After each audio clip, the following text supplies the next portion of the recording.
teori kimia farmasi 2 gitu ya. Nah, materi hari ini adalah materi terakhir dalam perkuliahan kita gitu ya. Kita akan membahas apa? Kita akan membahas tentang permanganometri dan serimetri. Oke, untuk slide PPT ini disusun oleh Bu Amel dan Bu Ica gitu ya dari Politeknik Kesehatan Bakti Setia Indonesia dan dipresentasikan oleh Bu Amel. Oke, baiklah langsung aja kita mulai ke topik yang pertama yaitu permanganometri. Nah, permanganometri ini adalah apa? Jenis aplikasi dari titrasi redoks yang memanfaatkan KMNO4 ya atau kalium permanganat. Nah, yuk kita bahas dulu apa itu kalium permanganat. Nah, kalium permanganat memiliki rumus KMNO4. Dia merupakan suatu oksidator yang sangat kuat. Ya, karena apa? Melihat sifatnya ini gitu ya, kemudian oleh F. Marguerite gitu ya, dia dimanfaatkan untuk apa? Untuk melakukan analisis titrimetri untuk besi 2 ya. Jadi awalnya sejarahnya karena beliau tahu bahwa KMNO4 merupakan oksidator kuat, maka dia aplikasikan dalam titrimetri untuk besi 2. Nah, kalau kita ngomongin redoks, tentunya nggak lengkap kalau kita nggak ngomongin potensial reduksi, membahas tentang potensial reduksi dari spesies mangan itu sendiri. Yuk kita lihat. Nah, di sini mangan ada beberapa bentuk gitu ya. Nah, dan dengan berbagai variasi potensial reduksi. Kita lihat yuk, untuk permanganat sendiri, oh ternyata dia cukup tinggi ya untuk permanganat ya. Dimulai dari 0,55, 1,679, 1,507, ya, 0,59, 0,6 ya. Relatif tinggi untuk 1,6 dan 1,5-nya karena dia bersifat sebagai oksidator kuat. Nah, tapi bagaimana mungkin dia bisa memiliki berbagai macam potensial reduksi ini? Nah, tentunya nanti kita akan melihat apa saja yang mempengaruhi dari potensial reduksinya. Ya, sehingga nanti akan mempengaruhi apa? Mempengaruhi reaksi yang terjadi dalam proses permanganometri. Yuk kita bahas dulu apa sih titrasi permanganometri itu? Ya, titrasi permanganometri itu adalah titrasi yang menggunakan larutan baku KMNO4. Sebagaimana yang sudah kita ulas tadi, ternyata KMNO4 adalah apa? Oksidator yang sangat kuat gitu ya. Oleh karena itu, sampelnya bagaimana? Sampelnya pasti bersifat sebagai reduktor. Nah, reaksi antara KMNO4 dengan sampel itu bereaksi secara langsung. Berarti kira-kira jenis titrasinya titrasi apa? Ya, betul. Jenis titrasinya adalah titrasi langsung gitu ya. Dengan tipe apa nih? Reduksimetri atau oksidimetri? Yes, betul. Jawabannya adalah oksidimetri. Mengapa dia oksidimetri? Karena larutan bakunya bersifat sebagai oksidator. Nah, oke, yuk sekarang kita coba tinjau gitu ya. Kira-kira suasana larutannya akan dibuat seperti apa sih? Kemudian indikator yang kita gunakan indikator apa gitu ya dalam permanganometri ini. Tadi sebagaimana Bu Amel bilang tadi, gitu ya. Potensial reduksi dari KMNO4 itu kan bisa bermacam-macam. Nah, itu pasti karena ada pengaruh dari suasana larutannya. Oke, yuk kita mulai dulu untuk yang pertama. Nah, kita akan menimbang kira-kira suasana larutan dalam titrasi permanganometri yang ingin kita lakukan itu dalam suasana asam, basa, atau netral. Nah, kembali lagi kita lihat ya. Yang kita amati apa adalah potensial reduksi dari spesies permanganat itu sendiri gitu ya. Di sini ada 1, 2, 3, 4, 5. Ada 5 jenis ya di sini ya. Oke, akan Bu Amel tandain aja. Ya. Ada beberapa ini gitu ya. Kemudian ada yang 1,6, ada yang 1,5, ada yang 0,5, gitu ya, ada yang 0,6. Prinsipnya apa? Semakin positif, maka dia akan apa? Semakin bersifat sebagai oksidator kuat. Nah, yang berbeda kan ini nih, lihat nih. Ya, jumlah H+, ada yang mengandung H+, ada yang mengandung OH-. Berarti nanti kita akan bermain di keasaman larutan permanganat. Yuk kita mulai aja yuk. Nah, sebagai adik-adik yang tahu gitu ya, KMNO4 itu kalau terurai menjadi apa, Dek? Yes, menjadi K+ dan MnO4 ya. Ini yang disebut dengan permanganatnya. Nah, permanganat ini gitu ya, secara alami gitu ya, dia bersifat sebagai oksidator. Kita kan ya sebagai apa tadi? Oksidator kuat. Nah, apa yang terjadi? Otomatis secara alami ketika kita mengetahui bahwa air suling itu mengandung reduktor, maka reduktor dalam air suling ini akan bereaksi dengan kalium permanganat. Ingat, ini belum bereaksi dengan sampel. Dia baru bereaksi dengan komponen yang mungkin ada di dalam air suling. Nah, apa yang akan terjadi gitu ya? Yang terjadi adalah apa? Akan terbentuk mangan oksida mengikuti reaksi berikut ini ya, yaitu 4MnO4 plus 2H2O gitu ya, menjadi apa? 4MnO2, ini dia yang Bapak bilang tadi, mangan oksida, ditambah dengan 3O2 plus 4OH minus. Hati-hati. Nah, ini yang perlu kita hati-hati. Belum bereaksi aja dia udah terurai menjadi spesies mangan oksida. Padahal spesies mangan oksida ini gitu ya, itu akan apa? Akan sangat mengganggu dalam proses penetapan kadar permanganometri. Why? Kenapa gitu ya? Karena MnO4 ini akan mempercepat proses atau mengkatalis proses peruraian dari MnO4 itu sendiri. Ingat, MnO4 bukan baku primer ya, dia merupakan baku sekunder karena yang sifatnya yang sangat labil atau gampang terurai ya, sehingga konsentrasinya relatif cepat sekali berubah. Nah, MnO4 ini akan mengganggu ya tadi karena dia mengkatalis peruraian dari permanganat itu sendiri gitu ya, setelah didiamkan beberapa waktu ya. Menjadi apa? MnO4 gitu ya, ketika ada Mn2+ gitu ya. Ya, maka dia akan apa? Dipercepat oleh MnO2 ini gitu ya, sehingga MnO4-nya akan bereaksi dengan Mn2+ membentuk apa? Membentuk kembali MnO4. Artinya apa? Semakin banyak MnO4 yang terurai, sehingga apa? Kemurniannya pun akan turun. Nah, kita lihat ya pada berbagai kondisi kondisi reaksi gitu ya, suasana larutan. Oke, yang pertama kita lihat dulu dia dalam kondisi netral. Apa yang terjadi pada saat dia dalam kondisi netral? Ya, kita lihat di sini. Oh, ternyata dalam kondisi netral gitu ya. Kondisi netral di sini digambarkan dengan adanya sedikit asam gitu ya, tapi dia netral ini deh ya. Maka apa akan terjadi gitu ya? Peruraian atau pembentukan MnO4 menjadi MnO2. Dan reaksi ini berlangsung sangat cepat. Ya, sangat cepat ya. Jadi terjadi perubahan apa? Penurunan biloks dari Mn gitu ya, yang semula plus 7 menjadi plus 2.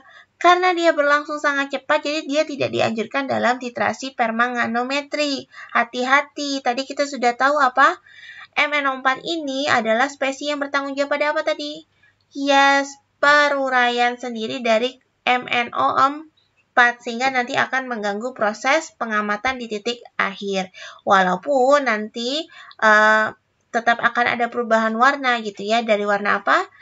Dari yang semula ungu menjadi coklat, tapi tetap itu akan mengganggu karena kita tidak tahu ini endpoint dari sampel atau malah perubahan dari dirinya sendiri ya. Karena tadi apa? MnO4 mengkatalis reaksi antara MnO4- dengan Mn2+ ya. Ini yang berbahaya gitu ya. Walaupun demikian, tapi tetap saja ada zat-zat yang mampu dianalisis dalam kondisi netral, tapi tidak dianjurkan gitu ya. Oke, yuk kita lihat berikutnya. Ya, nah, seandainya zat-zat tersebut tetap masih bisa bereaksi gitu ya dalam kondisi netral ini, maka nanti kalau kita lihat dari persamaannya gitu ya, di sini berlaku apa sih? Ya, kan dia dapat 3 elektron ya, maka apa? Nanti berat ekuivalennya itu akan setara dengan 1/3 dari elektron itu sendiri ya, karena valensinya 3. Ingat ya, valensi adalah setara dengan jumlah elektron yang dilepas atau yang diikat oleh suatu spesies dalam redoks ya, tinjauannya dalam redoks ya. Oke, next. Kita mulai. Nah, ternyata gitu ya, kita lihat, wah, ini cukup tinggi nih ya. Potensial reduksinya adalah 1,679 volt. Nah, tapi hati-hati, walaupun potensial reduksinya tinggi gitu ya, sehingga dia bersifat oksidator kuat, dia sangat mudah apa tadi? Berubah menjadi MnO2 ya, atau mangan oksida. Nah, ini tidak dianjurkan gitu ya. Yuk kita lihat lagi. Bagaimana kalau dia dalam kondisi sedikit basah? Kita lihat di sini. sedikit basah, belum sangat basah ya, Dek, baru sedikit basah. Maka yang terjadi akan ada apa? Sama, tetap akan terjadi penguraian MnO4 menjadi MnO2, ya, dimana ditandai dengan apa? Penurunan bilangan oksidasi gitu ya, tetap MnO4-nya mengalami reduksi gitu ya. Dari plus 7 menjadi plus 2. Perubahan warnanya apa? Dari ungu menjadi kuning atau coklat. Tadi apa? MnO4 warnanya coklat. Nah, kalau kita lihat dari persamaan ini, kalau kita lakukan reaksinya dalam sedikit basah, ternyata berlaku apa gitu ya? Untuk berat ekivalennya kita bersetara dengan sepertiganya. Karena apa? Dia mengikat 3 elektron ya, atau valensinya sama dengan 3 ya. Jadi perhitungannya seperti itu. Nah, nilai eretnya, nah ini yang perlu kita perhatikan. Ternyata nilai eretnya cukup kecil, yaitu 0,59 volt. Artinya apa gitu ya? Tidak jauh lebih besar daripada yang tadi gitu ya, daripada kondisi netral. Sehingga apa? Dia menjadi apa? Yes, menjadi lebih lemah sifat oksidatornya. Ya, tentunya ini akan apa?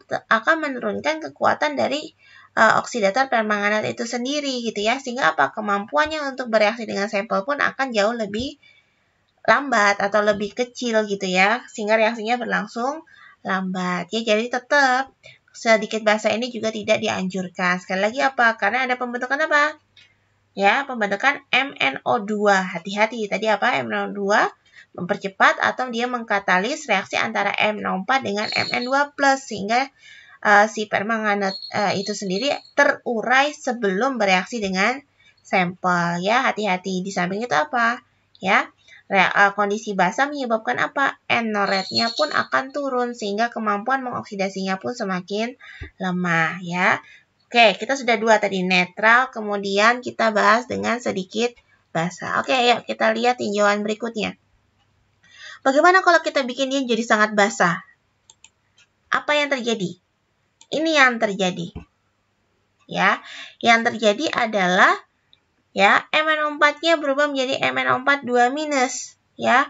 Terjadi reduksi, tapi reduksinya sangat kecil, yaitu berapa? Plus 7 menjadi plus 6, ya. Walaupun demikian, gitu ya, tetap ada perubahan warna, deh, gitu ya. Perubahan warnanya apa? Dari ungu menjadi hijau gelap. Nah, yang perlu kita waspadai apa, gitu ya? Dalam kondisi sangat basah, MnO4-nya ini dapat segera langsung melanjutkan reaksi lanjutannya, gitu ya. Menjadi apa? Menjadi MnO2. Ya, di sini dia. Jadi, sehingga reaksi berikutnya apa? Dia mengalami dari plus 6 menjadi plus 4 yang ditandai dengan apa? Pembentukan warna kuning coklat. Nah, yang ini yang perlu kita tinjau. Ya, bisa nggak sih kita melakukannya dengan kondisi sangat basah gitu ya? Kita lihat, ketika MnO4 minus menjadi MnO4 2-, ternyata reaksinya berlangsung sangat cepat. Jadi dia relatif cepat. Oke lah gitu ya. Tapi lihat di sini, N-rate-nya 0,56 volt. Kecil ya untuk dibandingkan dengan potensial reduksi pada saat dia netral gitu ya. Kemudian kita lihat lagi, oh ternyata tetap akan terjadi perubahan warna berikutnya gitu ya. Ya, dan reaksi antara MnO4 2- ini menjadi MnO4 2- itu berlangsung relatif lambat. Jadi mulai cepat menjadi lambat, hati-hati ya. Kemudian kita lihat di sini N-rate-nya pun kecil 0,60.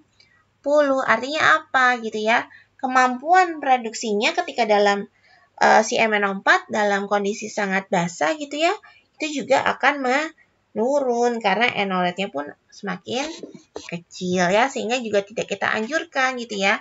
Tapi sekali lagi, walaupun demikian tetap akan ada zat-zat yang bisa bereaksi dalam kondisi ini gitu ya. Nah, kalau misalkan zat tersebut mampu bereaksi dalam kondisi ini, maka berlaku ini.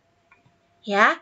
Dimana tadi kita lihat di sini, dalam reaksi ini dia hanya membutuhkan 1 elektron, sehingga apa? Berat ekivalennya adalah 1/1 dari molekulnya, karena valensinya sama dengan 1. Oke, kita lanjut lagi. Jadi adik-adik sudah mulai bisa memikirkan kenapa tidak kita lakukan dalam netral, kenapa tidak kita lakukan dalam kondisi sedikit basah, dan tidak kita lakukan dalam kondisi sangat basah. Oke, kalau kayak gitu kita lihat tinjauan terakhir.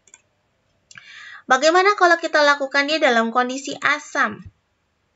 Ya, tadi netral nggak dianjurin. Basa nggak dianjurin. Harusnya berarti asam dianjurkan. Kita lihat kenapa asam menjadi dianjurkan dalam titrasi permanganometri. Nah, kita lihat di sini. Ya. Ketika dalam asam gitu ya, berlimpah apa deh? Berlimpah H+ ya. Maka MnO4 itu akan membentuk dulu langsung Mn2+. Nah, ketika dalam asam, maka apa? Jumlah Mn2+ ini relatif stabil. Ya, sehingga apa? Sehingga kemungkinan untuk Mn2+ bereaksi dengan NO4 ini semakin kecil. Kalaupun ada, dia akan segera kembali berubah menjadi Mn2+ gitu ya. Dibandingkan dia dalam kondisi apa tadi? Dalam kondisi netral atau basa. Karena di dalam netral atau basa ada spesies siapa? MnO2. Ya, MnO2 ini yang bahaya gitu ya. Sementara kalau dalam kondisi asam, keberadaan MnO2 itu bisa ditekan ya. Karena MnO4 terus memproduksi Mn2+. Nah, apa yang terjadi di sini gitu ya? Nah, terjadi penurunan Bilox dari positif 7 ke positif 2. Cukup jauh turunnya gitu ya dibandingkan dengan pada kondisi asam dan dalam kondisi netral maupun dalam kondisi basa. Nah, cantiknya lagi apa? Ternyata ketika dia dalam bentuk MnO4 warnanya ungu. Ketika dia dalam bentuk Mn2+, maka warnanya merah jambu. Ya, ini cukup menguntungkan, gitu ya. Karena apa? Berarti kita bisa apa? Mengamati secara langsung endpoint-nya. Nah, yuk kita lihat. Keuntungan berikutnya apa? Kita lihat di sini. Ternyata, gitu ya. Ternyata, ya. Kita lihat dulu deh sebelum keunggulan berikutnya. Kita lihat dulu di sini. Untuk ekivalennya berarti berapa kalau kita ingin mencarinya? Mencari perhitungannya ya. Lihat di sini. Pada reaksi ini kita membutuhkan 5 elektron, maka nilai ekivalennya akan sama dengan berapa? 1/5 mol dari bobot molekulnya. Sehingga kalau kita tahu bobot molekul dari MnO4 itu sendiri adalah 158,03, maka untuk ekivalen ini akan dibagi berapa? Dibagi 3, sehingga kita peroleh berapa? 31,606. Nah, ini yang akan menjadi acuan dalam perhitungan. Oke, next gitu ya. Oke, kita bahas berikut keunggulannya ketika kita melakukannya dalam kondisi asam. Tadi ya. Tadi pertama apa? Ya, pertama tadi kita sudah tahu bahwa spesies Mn2+-nya itu relatif stabil. Karena apa? Ya, ketika kelebihan asam, MnO4-nya akan terus menghasilkan Nn2+. Dan di dalam reaksi ini tidak dihasilkan apa? MnO2. Sehingga apa? Gitu ya. Sehingga tadi MnO2 yang tugasnya mengkatalis reaksi antara MnO4- dengan Mn2+ dari dirinya sendiri, itu semakin rendah gitu ya. Nah, keuntungan kedua apa? Ternyata nilai NO rate-nya cukup tinggi, yaitu berapa? 1,51 volt. Artinya apa? Kekuatan oksidatornya lebih besar dibandingkan tadi apa? Dalam kondisi dalam kondisi basa gitu ya. Walaupun dia tidak jauh lebih kuat dalam kondisi netral, tapi di netral tadi ada sesuatu yang berbahaya. Siapa? Iya, MnO2 ya. Nanti coba diputar ulang lagi kalau seandainya bingung. Ya. Oke, Bambang lanjut dulu yuk. Ya. Dalam asam gitu ya. Dalam asam kita tahu bahwa asam apa aja sih yang bisa kita pakai dalam reaksi permanganometri? Ya, apakah semua asam bisa kita gunakan dalam titrasi permanganometri? Ya, atau ada jenis asam tertentu yang malah direkomendasikan. Yuk kita lihat tinjauannya gitu ya. Jadi biasanya kan kalau dalam pemberian suasana asam kita kadang makanya asam sulfat atau H2SO4 ya. Dan HCl. Nah, kita lihat antara H2SO4 dan HCl mana yang kita rekomendasikan untuk kalium permanganom dalam titrasi kalium permanganat ini gitu ya, atau permanganometri. Yuk kita lihat. Seandainya dia bersumber dari H2SO4 asamnya gitu ya, maka inilah yang sebenarnya paling sesuai atau paling direkomendasikan dalam titrasi permanganometri. Karena apa? H2SO4 tidak bereaksi dengan MnO4 sehingga dia tidak mengganggu proses titrasi. Ingat Ya, pemberian suasana asam tidak boleh membuat MnO4-nya bereaksi dengan si asamnya, tapi dia harus bereaksi dengan siapa? Hanya bereaksi dengan sampel. Jadi fungsinya ini asamnya hanya memberikan suasana asam saja, gitu ya. Nah, H2SO4 ternyata memiliki sifat itu. Nah, bagaimana dengan HCl? Nah, hati-hati ketika kita menggunakan HCl. Ya, ketika kita menggunakan HCl, ada kemungkinan MnO4-nya bereaksi dengan HCl-nya. Ya, menjadi apa? Membentuk Mn2+ dan Cl2. Hati-hati. MnO4-nya tidak hanya bereaksi dengan siapa? Sampel. Dia malah ikut bereaksi dengan HCl, gitu ya. Membentuk apa? Membentuk Cl2. Akibatnya apa? Berarti sebagian NO4 terpakai bereaksi dengan Cl2. Paham? Ya, bisa jadi endpoint yang terbentuk. Tadi kan kalau endpoint kan warnanya apa tadi? Pink ya, pink pale ya. Pink pale ini karena adanya pembentukan Mn2+ gitu ya. Nah, jangan-jangan Mn2+ yang terbentuk bukan karena siapa? Permanganatnya bereaksi dengan sampel, malah dia apa? Ternyata bereaksi dengan HCl. Sehingga apa? Nanti ini akan mengganggu proses pengamatan titik akhir. Bisa dipahami ya? Nah, biasanya ini terjadi pada apa sih? Ini biasanya terjadi pada garam-garam besi. Jadi sediaan garam besi gitu ya, itu biasanya akan terganggu karena adanya proses reaksi antara permanganat dengan HCl. Makanya untuk garam-garam besi tidak dianjurkan menggunakan HCl. Ya, kalau kamu ingin menentukan misalkan kadar besi gitu ya dalam suatu sampel obat, maka jangan gunakan HCl. Nggak boleh gunain HCl. Yang kamu gunain apa? Yang kamu gunain adalah si H2SO4. Ya, supaya apa? Meminimalisir gitu ya, meminimalisir reaksi samping ya dari si MnO4 itu sendiri. Nah, kalaupun memang iya gitu ya, maka kalau memang mau memakainya gitu ya, seandainya memang tidak ada H2SO4 terpaksa pakai HCl, maka kamu perlu melakukan tindakan. Supaya apa? Supaya si Cl2 ini tidak terbentuk. Ya, jadi masih bisa sih gitu ya, tapi dengan catatan beberapa catatan gitu ya. Syaratnya yang pertama adalah apa? Asamnya harus dibuat berlebih, jangan bikin sedikit, kasih banyak sekalian. Gitu ya. Kemudian apa? Larutannya dibikin sangat encer. Ya, jangan bikin pekat. Ya, larutannya dibikin sangat encer dan dibuat asamnya berlebih. Lakukan dalam temperatur rendah. Ya, kemudian pastikan kalian melakukannya titrasinya dengan cara lambat. Jadi 1 tetes kocok, 1 tetes kocok, 1 tetes kocok. Tidak boleh tes.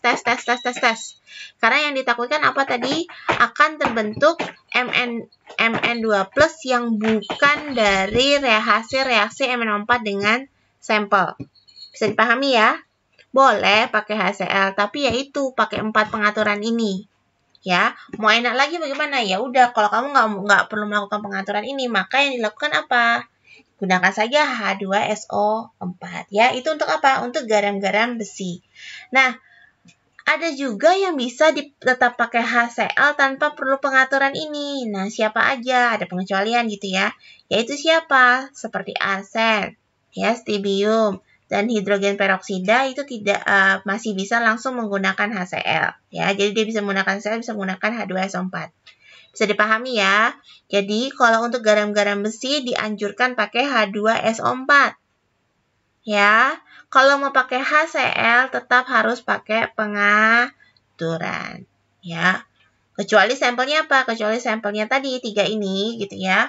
Boleh langsung menggunakan HCl gitu ya. Bisa dipahami ya. Oke, yuk. Kita ulas lagi. Tadi kita sudah bahas dia dalam kondisi netral. Apa yang terjadi dalam kondisi netral?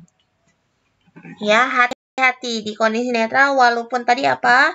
NO rate-nya tinggi atau dia bersifat sangat oksidator kuat, tapi proses pengubahan MnO4 menjadi MnO2 ini berlangsung sangat cepat. Nah, dan keberadaan MnO2 ini akan mengkatalis atau mempercepat reaksi antara MnO4- dengan spesies Mn2+ yang ada dalam dirinya sendiri. Ya, sehingga apa? Sehingga tadi apa? Ya, akan terjadi ya reaksi samping ya atau menurunnya konsentrasi MnO4 akibat bereaksi dengan Mn2 plusnya ya. Jadi bukan bereaksi dengan sampel, hati-hati. Berarti netral tidak dianjurkan. Oke, bagaimana dengan basah atau sangat basah? Bodoh wae gitu ya. Karena kenapa? Karena sama ya. Artinya apa? Dia malah akan juga memacu terbentuknya MnO2 yang dalam jumlah banyak sehingga juga tidak dianjurkan dalam kondisi basah atau sangat basah. Walaupun sekali lagi tetap ada beberapa senyawa yang bisa bereaksi ya atau bisa dititrasi dalam kondisi basah dan netral. Ya. Nah, tapi kalau untuk garam-garam utamanya untuk garam-garam seperti garam-garam besi maka wajib lakukan dalam kondisi asam. Ya, kenapa tadi? Dalam kondisi asam, ya, pembentukan Mn2 plusnya relatif stabil. Ya, karena ada kelimpahan asam di sini. Akibatnya apa? MnO4 itu akan bereaksi gitu ya, bereaksi maksimal dengan si sampel. Ya, bukan bereaksi dengan MnO4 dirinya sendiri. Ya, seperti itu ya, bisa dipahami ya. Ya, karenanya itu gitu ya, maka kita utamakan direaksikannya dalam kondisi asam. Nah, di samping itu yang perlu kita lihat apa di sini? Gitu ya. Ya, nilainya relatif lebih tinggi yaitu 1,507. Dia jauh lebih unggul daripada kondisi basah. Bisa dipahami ya. NO rate-nya jauh lebih unggul daripada kondisi basah sehingga dia lebih menguntungkan sifat oksidatornya atau eksudatornya bersifat jauh lebih kuat ya sehingga titrasinya berlangsung juga lebih stabil. Nah, tapi kalau misalkan tapi kan netral 1,679, Bu. Iya, netral 1,679. Tapi ingat-ingat, ada apa di sini? Ada MnO2. Bisa dipahami ya. Berarti apa yang kita rekomendasikan adalah asam. Nah, asam yang bagaimana yang kita rekomendasikan? HCl atau H2SO4? Sebaiknya kita menggunakan H2SO4. Khususnya pada apa? Garam-garam besi. Ya. Mau pakai HCl pun boleh dengan syarat tadi apa? Ada pengaturan 4 aspek. Ya. Kecuali untuk apa? Kecuali untuk zat-zat yang memang dapat bereaksi dalam kondisi asam menggunakan HCl. Sampai sini bisa dipahami? Ya. Jadi oke, kita sudah lengkap gitu ya untuk suasana larutan gitu ya. Jadi kita bisa sepakati sebaiknya kita menggunakan apa? Dalam suasana asam. Tapi yang perlu diingat apa?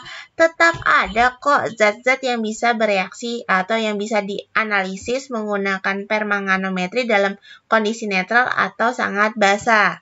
Ya, tapi zat-zatnya hanya sedikit. Misalkan seperti hidrasin dia bisa.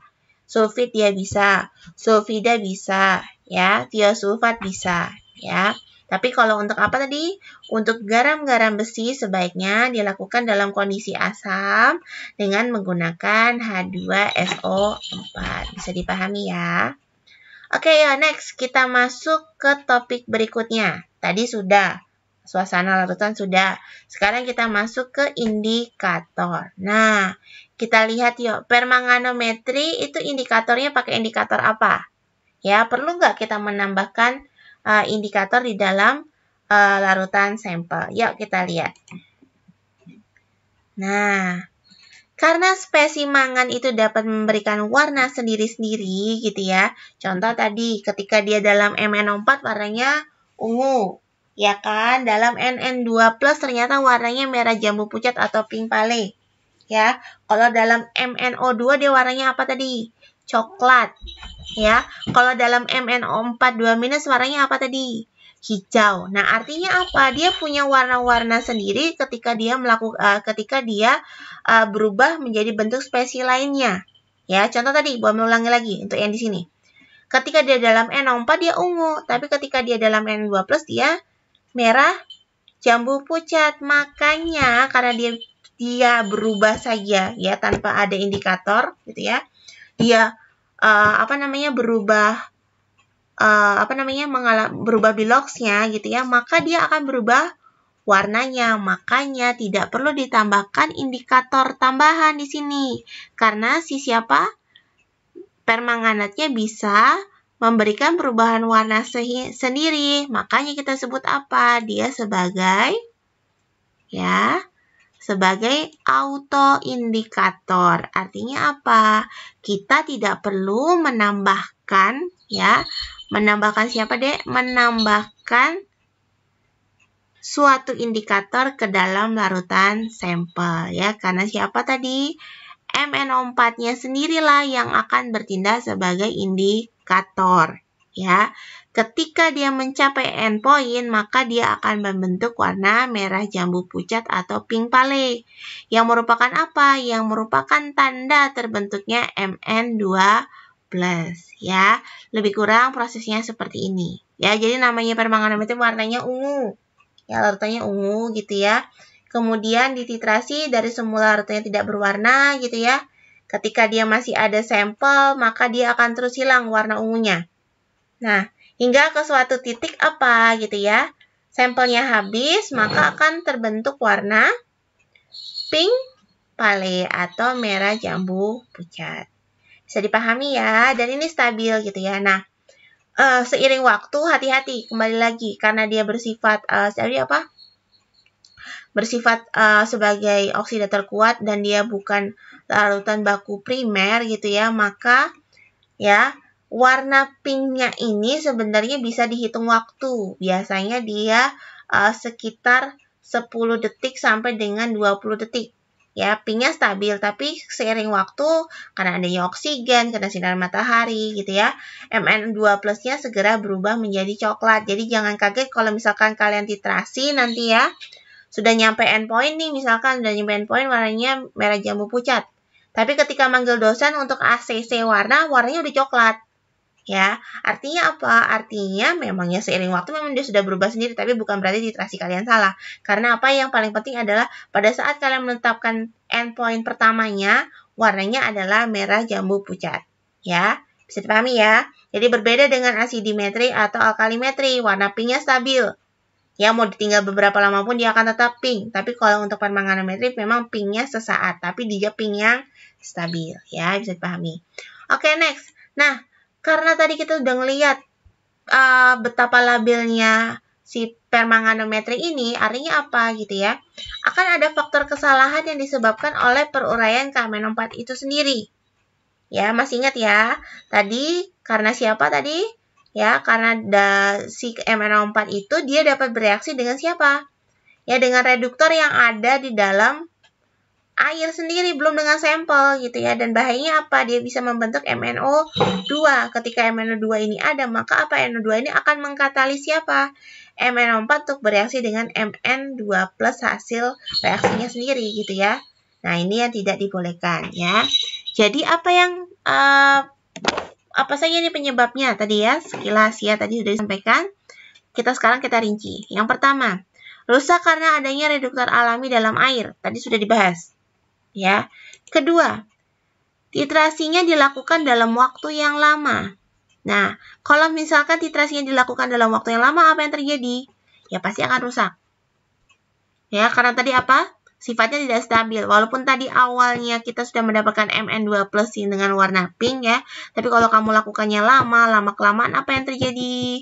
Ya, karena faktor lain-lainnya, akibatnya apa? Akan terbentuk MnO2, bukan Mn2+. Ya, kemudian apa? Ya, diperburuk lagi misalkan dengan adanya sinar matahari. Jadi ada 3 faktor ya. Pertama, dia rusak karena reduktor alami yang ada di dalam air. Jadi dia bereaksi bukan dengan sampel yang bersifat reduktor tadi, malah dengan spesies reduktor yang sudah ada di dalam air. Hati-hati, karena dia kuat kan. Mana aja dia sikat gitu ya. Nah, kemudian yang kedua apa tadi? Ya, kalau titrasi dilakukan dalam waktu yang lama, ya tadi gitu ya. Akibatnya apa? Ya, makin banyak reaksi-reaksi samping yang bukan sehingga apa tadi? MnO4-nya bukan malah hanya bereaksi dengan sampel tapi bereaksi dengan yang lainnya.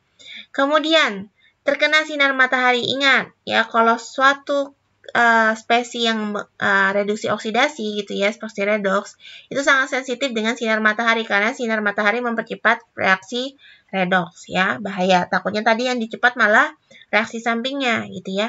Akibatnya apa sih? Akibatnya ini gitu ya. Yang teramati nanti malah malah endapan coklat dari siapa? MnO2. Bukan warna merah muda tipis dari Mn2+. Oke, kalau kayak gitu ya udah Bu, nggak usah ngelakuin titrasi permanganometri aja, banyak banget alasannya gitu ya. Nah, tenang, hal ini masih bisa kita siasati gitu ya, ada solusinya. Nah, untuk yang pertama, kalau dia rusak karena reduktor alami dalam air, maka nanti dalam proses pembuatan larutan KMNO4 ya, caranya bagaimana? Kamu larutkan KMNO4 dalam dalam jumlah aquades sesuai yang diinginkan. Kemudian dipanaskan dulu sampai mendidih 15-30 menit, baru kemudian didinginkan dan dipakai. Paham ya? Fungsinya apa? Supaya untuk menghindari reaksi antara KMNO4 dengan reduktor alami yang ada di dalam air. Oke, titrasinya jangan dilakukan dalam waktu lama ya. Iya, berarti apa?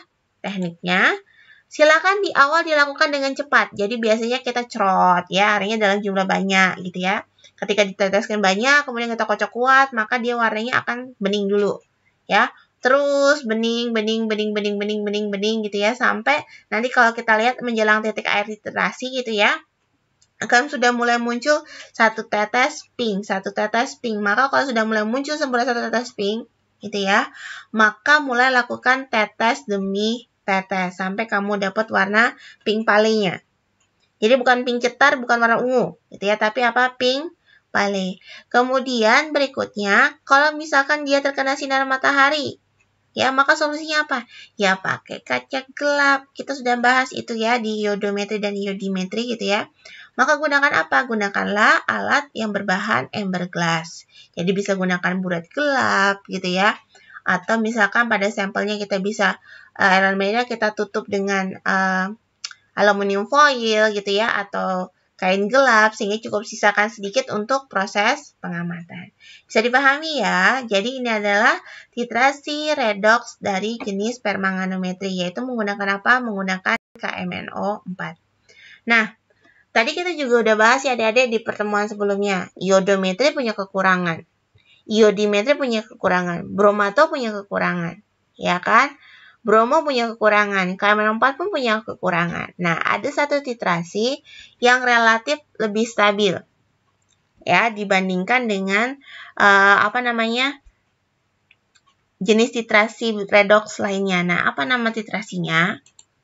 Ya. Nama titrasinya adalah serimetri. Nah, titrasi serimetri ini menggunakan apa? Menggunakan cesium sulfat. Ya. Nah, kita lihat yuk. Ya, untuk di serimetri ya yang kita gunakan adalah Bu Amel kok ngomongin cesium, ya. Cerium 4 sulfat ya, CeSO4 2 kali ya. Saya ralat ya tadi ya. Kemudian ternyata sifat senyawa ini bersifat oksidator, maka nanti sampelnya akan bagaimana? Yes, sampelnya akan bersifat sebagai reduktor. Nah, sampel ini akan kita tambahkan dengan indikator ofenatrolin atau feroin. Ya, ini jenis sediaan besi gitu ya. Nah, dengan tanda apa? Titik akhirnya akan menjadikan apa? Warna merah berubah menjadi biru pucat. Nah, oke, yuk kita bahas yuk. Ya, kalau kita lihat berarti jenis titrasinya apa? Ya, jenis titrasinya adalah oksidimetri ya. Jadi dia mirip dengan permanganometri. Tapi kita lihat nanti dia kelebihan serimetri dari permanganometri atau titrasi redoks lainnya apa. Ya, kita lihat dulu pertama kali sebelum lihat keunggulannya, kita lihat prinsip serimetrinya dulu ya. Nah, di sini serimetri gitu ya. Pertama kali dia menggunakan apa? Larutan bakunya adalah CeSO4 2 kali. Ya. Dilakukan dalam kondisi apa? Dalam kondisi asam menggunakan H2SO4 encer. Jadi dia mirip-mirip dengan permanganometri, ya. Nah, zat ini ternyata, ini yang membuat dia lebih bagus dari KMNO4. dia lebih kuat. Dia jadi pengoksidasi kuat, tapi lebih stabil daripada KMNO4. Kalau KMNO4 tadi kan nggak stabil. Kena sedikit, dia berubah jadi MNO2. Kena M2, dia berubah lagi menjadi apa gitu ya. Nah, itu ya. Sehingga, jauh lebih nggak nyaman kalau pakai KMNO4. Nah, kalau serimetri apa? Dia lebih stabil ya, jadi lebih menguntungkan. Dan sama-sama merupakan oksidator yang kuat. Oke, kemudian tadi sudah tahu ya. Nah, apa yang terjadi gitu ya? Karena tadi kita sudah tahu gitu ya. CSO4 ini bersifat sebagai oksidator, maka dia akan apa? Dia akan mengalami reduksi. Membentuk siapa? Ion cerium.